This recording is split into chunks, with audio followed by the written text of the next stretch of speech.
Assalamualaikum kepada semua yang sedang menonton YouTube channel Nova Studios. Yes, welcome back ke channel saya ni. So, seperti biasa, korang tahu ini adalah Borak Nova, which is saya akan berkongsikan apa saja yang saya tahu, apa saja yang saya pernah belajar dulu.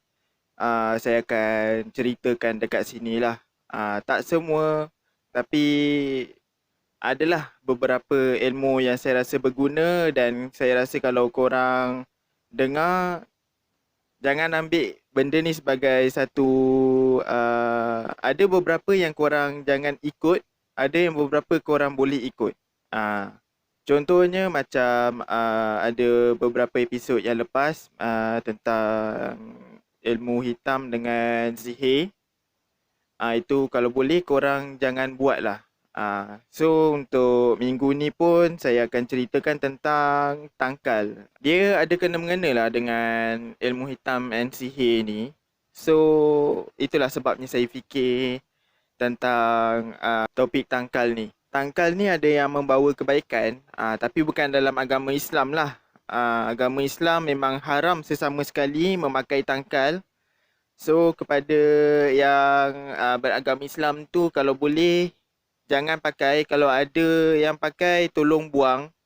Sebab ini memang bercanggah daripada akidah Islam, bercanggah daripada agama Islam sendirilah.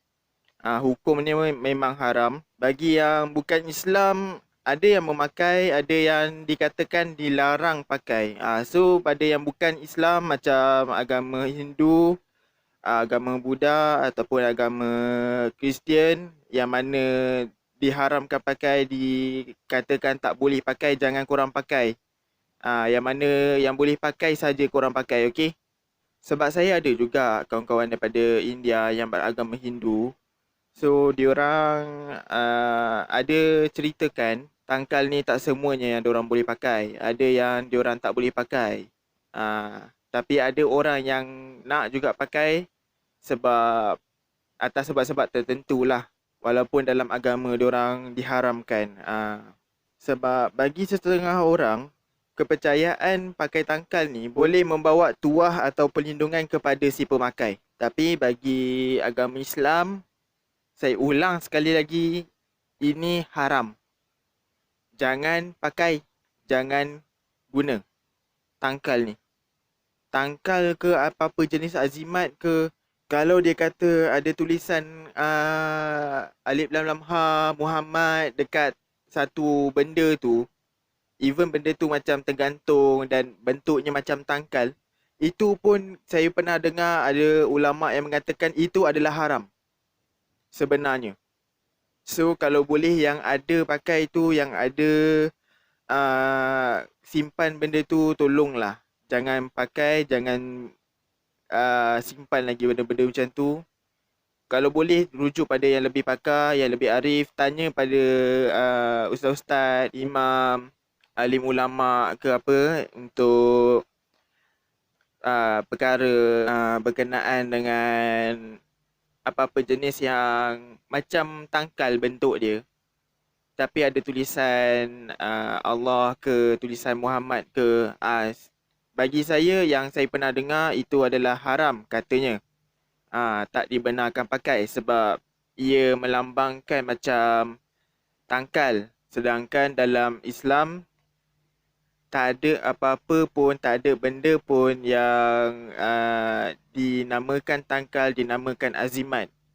Semuanya dinamakan adalah doa, mukjizat yang dikurniakan oleh para nabi, ujian, dugaan, hidayah, semuanya ada dekat dalam Al-Quran. Kita boleh tahu, kita boleh baca, kita boleh kaji berkenaan azimat tangkal ni.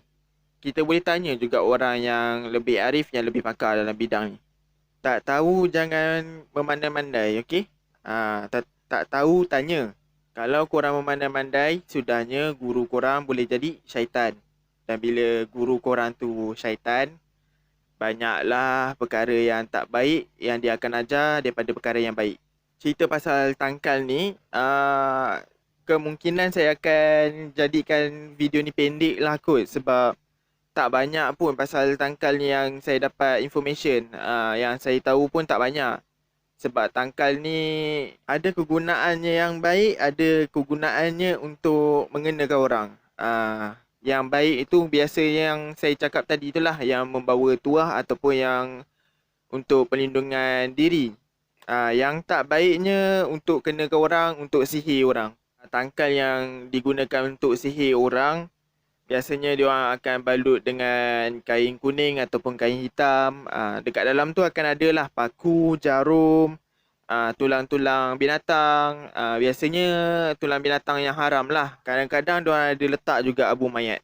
Seriously, ada. Dan ada jugalah dia orang akan letakkan gambar sekeluarga ataupun barangan peribadi yang kat dalam, ataupun rambut seseorang yang dia nak sihir tu lah. Apa benda barang peribadi ke ataupun rambut orang yang dia nak sihir tu. Kadang-kadang bukan rambut orang yang dia nak sihir tu. Kadang-kadang dikatakan rambut Pontianak katanya. Tapi saya tak tahulah kebenarannya. Tapi ada yang saya pernah dengar cerita, ada yang saya pernah tengok video dia. Kepastiannya saya tak tahu sama ada benar ataupun tidak. Yang pastinya perbuatan tu syirik dan memperduakan Tuhan. So kalau boleh yang beragama Islam tu janganlah buat perkara ni. Untuk yang tangkal membawa tuah ni, biasanya dia akan ada orang akan pakai batu pemata ataupun batu arkid lah. Tahu kan batu arkid, yang batu yang biasanya orang pakai untuk cincin yang banyak tu. Yang cincin dia besar-besar ibu jari ni. Lepas tu dipakainya pula penuh 5 jari ni. Bukan macam saya punya ni lah. Saya punya ni bukannya silver, bukannya emas putih pun. Ni stainless steel. Dia bukannya apa pun. Dulunya ada corak, sekarang ni dah bercala dah. Coraknya dah tak ada. Sama juga dengan yang ini. Dulunya ada warna hitam and then dia ada corak. Tapi sekarang ni dah tak ada dah. Yalah, dah bercala. Warna hitam dia pun dia pakai cat ataupun spray kalau tak silap saya. Tapi sekarang ni dah tukar jadi silver warna dia. Tapi still lagi stainless steel. Bukannya warna apa pun. Bukannya cincin special sangat pun. Saya beli dekat kedai RM2 je. Harganya pun RM2.10. Tu yang dapat 2 sekali. Tapi orang yang biasa pakai cincin batu akik ni, dia akan katakan cincin tu batu dia ada penunggu lah, ada tuannya lah, cincin tu hidup lah. Kadang bukan batu akik, kadang ialah ada juga yang pakai batu permata, ada juga yang kata batu serai. Ada macam-macam jenis batu lah diorang katanya. Nasib diorang tak pakai batu karang ataupun batu jalan je buat cincin. Kalau itu pun orang kata buat cincin, lepas tu katanya batu tu hidup, tak tahulah. Ada juga yang pakai shilling lama ataupun shilling misteri. Macam ada John Bear. Kalau korang biasa tengok daripada ML Studio, speaker dia seorang John Bear. Saya suka dengar cerita-cerita daripada John Bear. Sebab cara penyampaian dia tu agak santai. So dia pun cerita pun banyak berkenaan dengan perkara-perkara mistik lah. So dia ada ceritakan pasal shilling Yasin ni. Tapi saya pun baru dengar pasal shilling Yasin ni.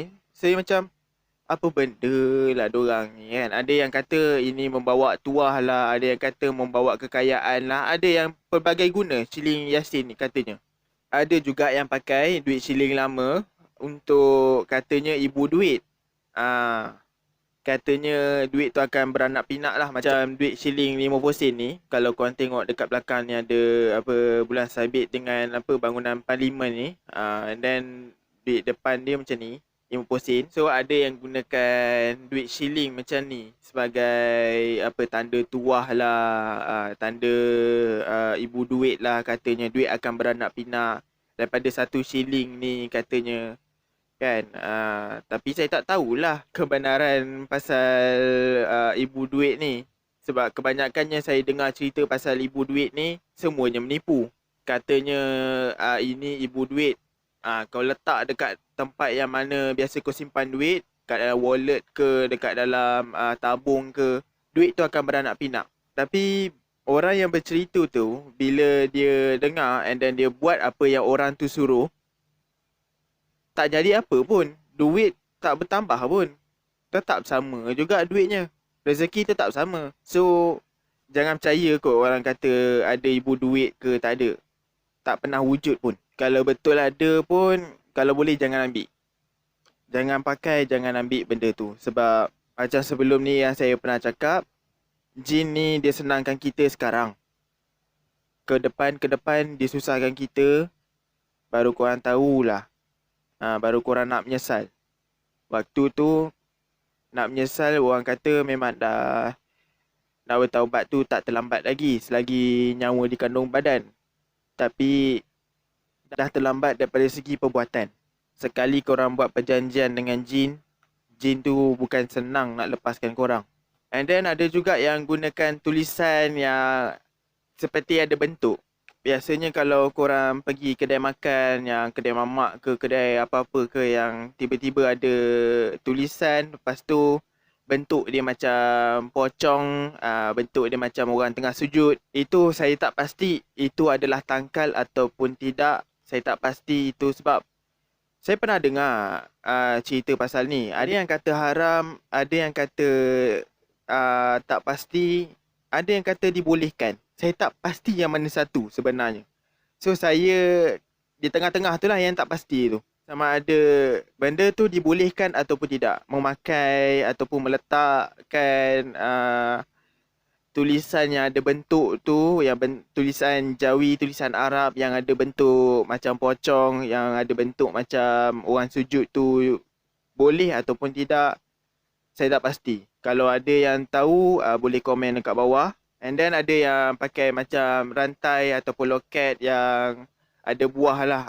Dia katanya memberi tuah lah apa semua. Kalau boleh, jangan. Kalau bagi lelaki yang beragama Islam, kalau boleh jangan. Yang perempuan boleh, tapi bukannya tujuan untuk tangkal, tapi tujuannya untuk perhiasan, yes. Dibenarkan, dibolehkan. Kalau bagi yang umat Islam lah. Kalau bagi yang bukan umat Islam tu, itu tak ada masalah. Itu sebab itu korang rujuk pada korang punya pakar agama korang sendiri, okay? And then ada juga yang pakai patung. Yang pakai patung ni biasanya yang bukan Islam lah. Yang ada letak patung dekat dalam rumah ataupun dekat dalam kedai diorang. Macam apa kucing yang ada tu kan, yang ada panggil-panggil tu kan. Itu diorang katanya kucing pembawa tuah. Tu sebab kucing tu warna putih. Sebab katanya haiwan yang berwarna putih ni pembawa tuah. Ada juga yang letakkan patung dekat dalam kereta. Itu biasanya yang beragama Hindu ataupun beragama Buddha, diorang akan letakkan patung dekat dalam kereta lah. Yang mana yang ada dekat rumah tu, itu bukannya tangkal, tapi itu adalah tempat semayang diorang, okey? Tapi bagi umat Islam, tak dibenarkan sebenarnya kita menyimpan patung yang lengkap dia punya rupa bentuk fizikal dia. Ada rambut, ada mata, ada mulut, ada telinga, ada hidung, itu tak dibenarkan. Itu memang haram sama sekali. Sebab dia ibaratnya menjemput jin datang ke rumah.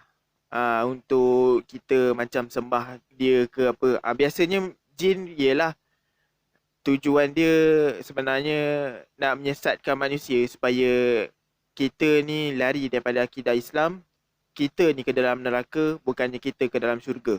So kalau siapa yang ada simpan anak patung yang ada rupa bentuk orang tu, kalau boleh jangan ada. Sebab memang tak dibenarkan. Saya rasa dilarang lah. Memang tak dibenarkan, memang dilarang dalam Islam. Kalau saya memang tak pernah simpan anak patung yang ada rupa bentuk yang ada rambut ke, yang ada mata ke. Ada mata tu memang ada. Hidung dengan mulut dia tak ada. Telinga dia pun tak ada. Dia punya rambut lagi lah tak ada. Sebab patung yang saya kumpul, ini dia.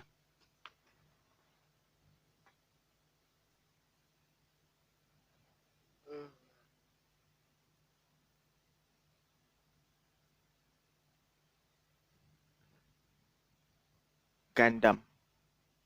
Ataupun digelar sebagai Gunpla. Gunpla ni maksud dia model plastik Gundam. So, dia tak ada mulut, dia tak ada hidung, dia ada mata, tak ada telinga, tak ada rambut. Fizikal dia pun tak rupa orang pun. Ah, yang ini sebagai collection. Kalau niat kita kumpul sebagai collection, tak ada masalah. Tapi kalau niat kita nak kumpul sebagai collection tapi rupanya memang seakan-akan manusia, lebih baik jangan. Yang ini bukannya rupa manusia. Tak ada manusia rupa ini. Ini rupa robot.